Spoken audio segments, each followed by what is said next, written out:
Welcome to another podcast where we dive into real life challenges, growth, and how we can shift our mindset to better navigate the ups and downs of life.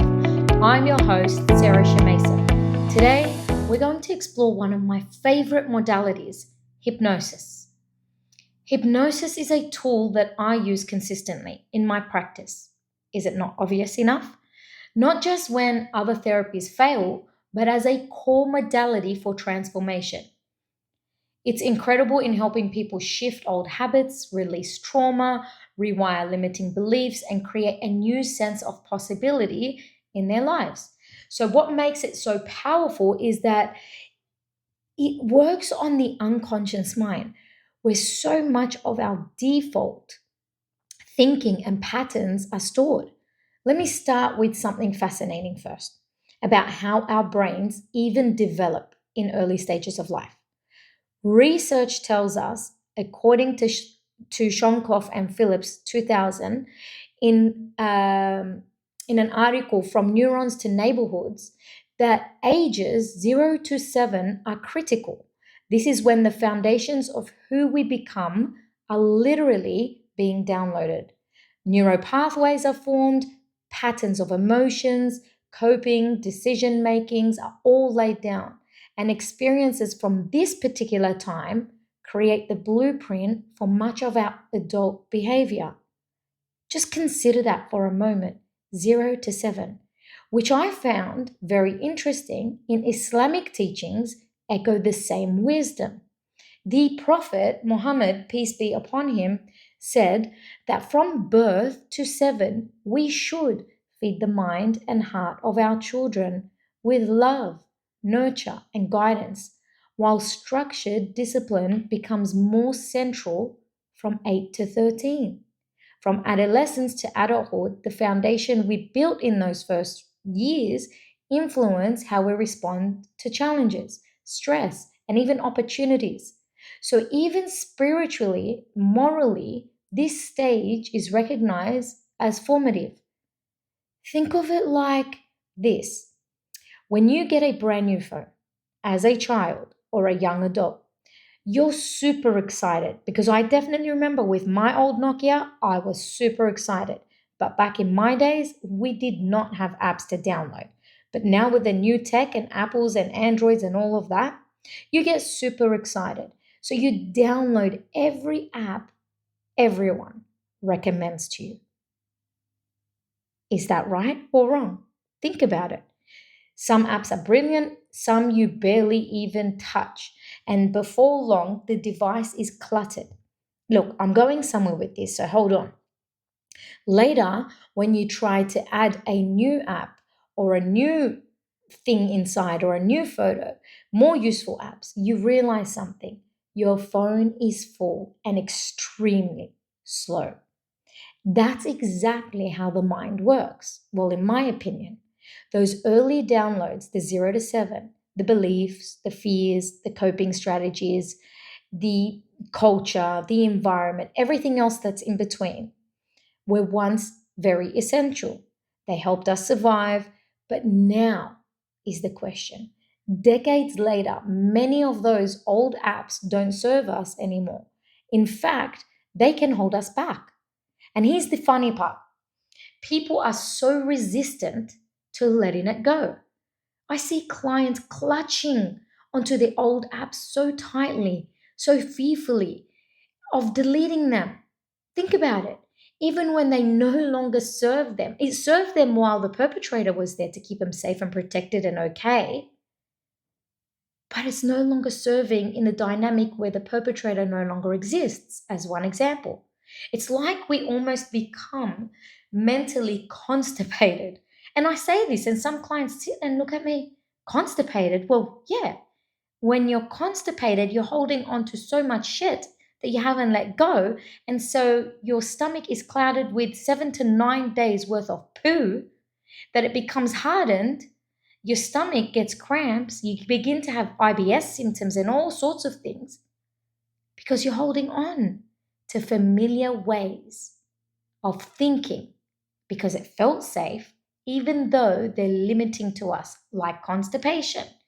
Well, we're too afraid to sit on the bathroom because if you sit long enough with the amount of constipation you've built over the week, can you imagine how painful it would be to release and let it go?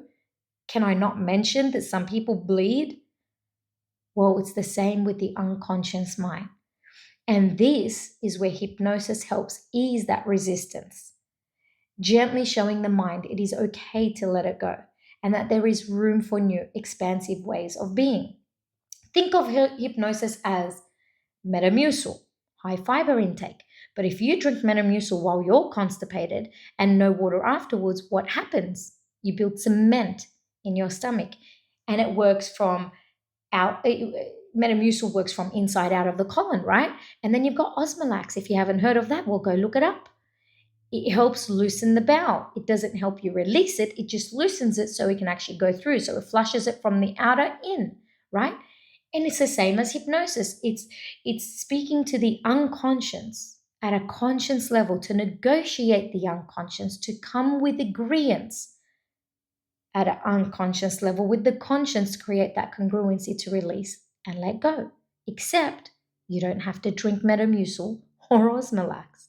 Now, let's talk about how this actually works. I know you're probably thinking, how does it work, Sarah, in my brain?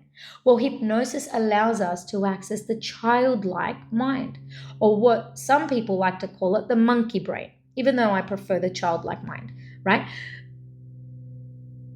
The childlike mind, the reason why I like that, because it's so malleable, that language. It's a curious child mind, because a child is always curious, touching every button, trying to climb every wall, open every door. But a monkey brain, well, hey, we're not monkeys, right? Now, at this level, known as the theta brainwave, so 0 to 7, you're in a theta state, right?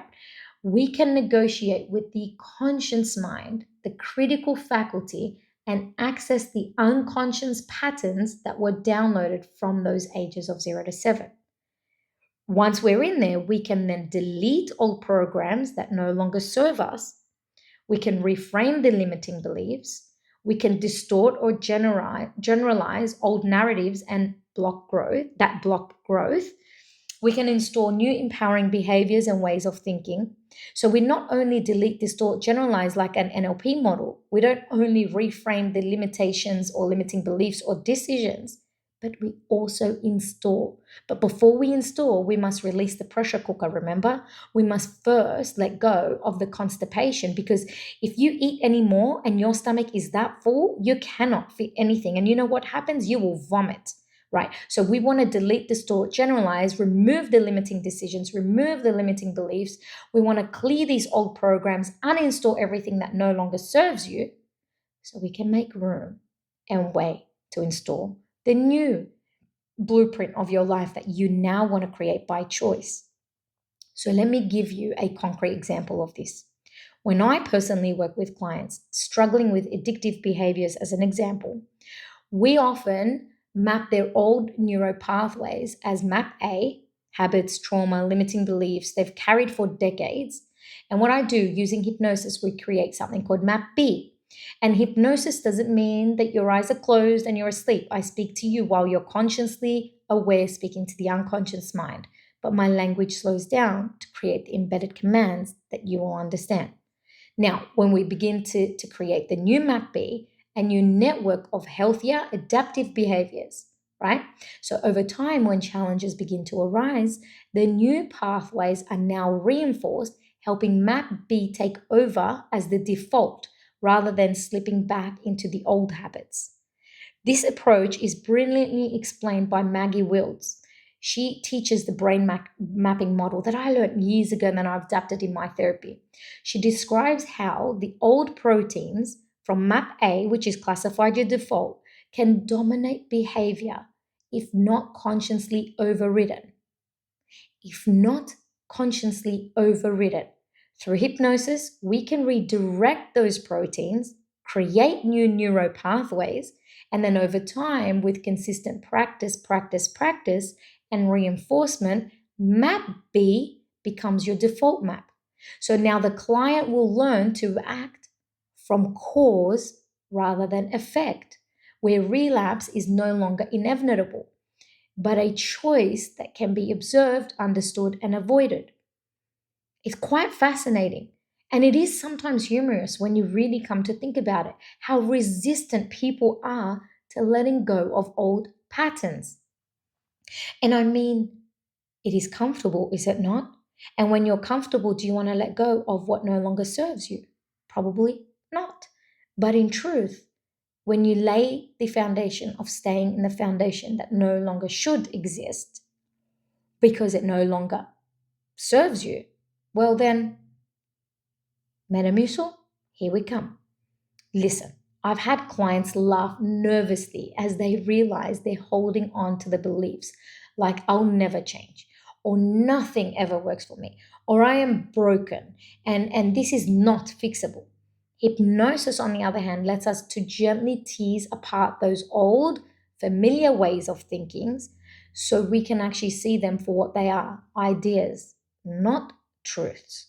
Because truths of 0 to 7, if it wasn't a healthy download, then clearly it's showing up in your behaviors, habits, beliefs, and how you show up in the world, which is not benefiting you. Here's the beauty about this all. And this doesn't just work for adults.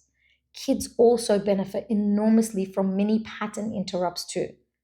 Imagine your child is having a tantrum over something very small, maybe refusing to do homework or throwing a toy, depending on the age.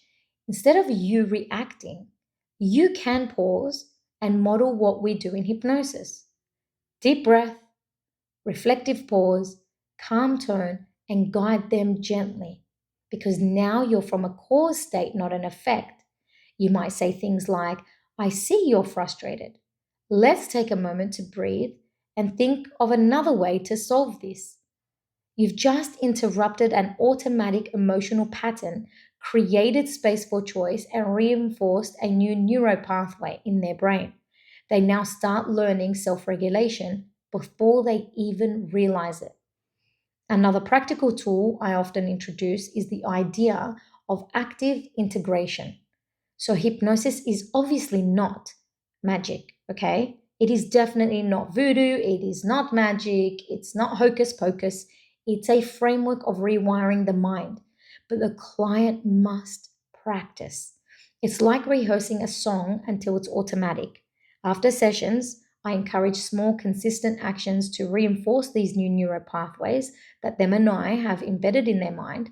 Without it, MAP-A can actually sneak back and undo the work, which go ahead and read a bit more about that about Maggie Wild's brain mapping. But let's zoom a little bit in on the theater mind, the mind where the 0 to 7 age, the childlike brain for a moment. The early years of our development aren't just formative. They're downloads of identity, coping strategies, and performance habits. Research in neuroscience shows that the unconscious mind retains these patterns long into adulthood, influencing decisions, behaviors, and emotional responses. And Shankoff and Phillips 2000 also emphasized this. Hypnosis accesses this state, allowing the childlike mind to be guided into accepting new, more adaptive programming. So, for example, when a client struggles with procrastination, MAP-A might have a pathway like, I'm lazy, I can't finish things, I'm destined to fail. In theater state, what we do is we can introduce new beliefs like, I am capable, I can take consistent actions, I have the skills to succeed. And then over time, these new beliefs are reinforced. And then MAP-B becomes our default response. So here's where it gets even more interesting.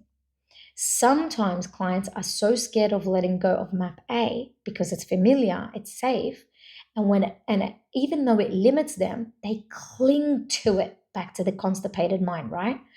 And that's why I teach the humorous phone analogy.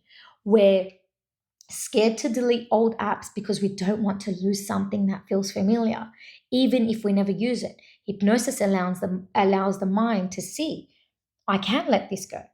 There is space for new apps, new possibilities, new ways of being. Because when you break in with a sense of humor, you break the pattern, the behavior, and whatever they're running, and then you shift how they're seeing, feeling, emotively feeling around that problem in MAP-A. It's not just about the habits and addictions or even trauma, relational patterns and limiting beliefs all also live in the map A. And then through hypnosis, we can gently access and transform them. For example, a client who has always avoided conflict may, under hypnosis, discover where this avoidance started. Where this avoidance started, we reframe it and we install a new neuro pathway for healthy assertiveness. The critical faculty remains engaged, but the unconscious mind is now receptive to change because we've bypassed that constipated mind. As an essential part of this work is the psychoeducation to loosen up the model of the world of the client. Clients must, and this is a must, they must understand why they are doing what they're doing. Knowing this science behind map A and B, the role of theta states, and the importance of practicing gives them ownership. It's like when you first learn how to drive, and I'm just assuming that everyone knows how to drive. You had someone guiding you, but that guide never drove on your behalf. They might have had a brake to slow you down so you don't have an accident. And so during the psychoeducation, you are facilitating the change the client is doing all on their own.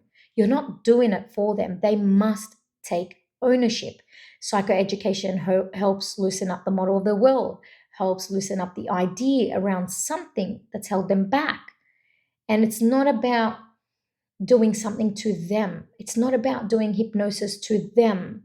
It's something you do together that helps empower them to step into cause rather than effect. Because if you ever live in a cause, then you can cause an effect. But if you live in an effect, something rather outside or within you that no longer serves or isn't serving you is creating the effect that is very unconscious. And so we play the victim like the Karpman triangle would suggest, or we'll delve into rescuer or persecutor. So in order to get yourself out of that, I usually teach my clients during psychoeducation is 3 A's out of the Karpman triangle of persecutor, victim and rescuer. Is 1, have the awareness that you're looping into a pattern that doesn't serve you. 2, accept it is what it is. 3, take action. Action puts you back into cause. With these 3 radical A's, you're out of the loop of the Karpman triangle that puts you in the effect of everything that holds you back from letting shit go. Finally, let's touch on authenticity and rapport. Hypnosis works really well and the best when there is trust. About 50% of the work is building connection, demonstrating an understanding, and creating a safe space for your client. The other 50% is skillful delivery of the hypnotic work and reinforcing the new neuro pathways. Both are critical. Without rapport, the mind may resist. Without the skill, the new pathways may not fully integrate. So it's so important that you have your authenticity and you practice on showing up as you, as a practitioner, or you, if you're a random person that's not a therapist listening to this, is you show up with authenticity in front of that mirror to yourself to help yourself come out of that, build that friendship, that rapport, because that rapport and authenticity builds your new character to come out of things.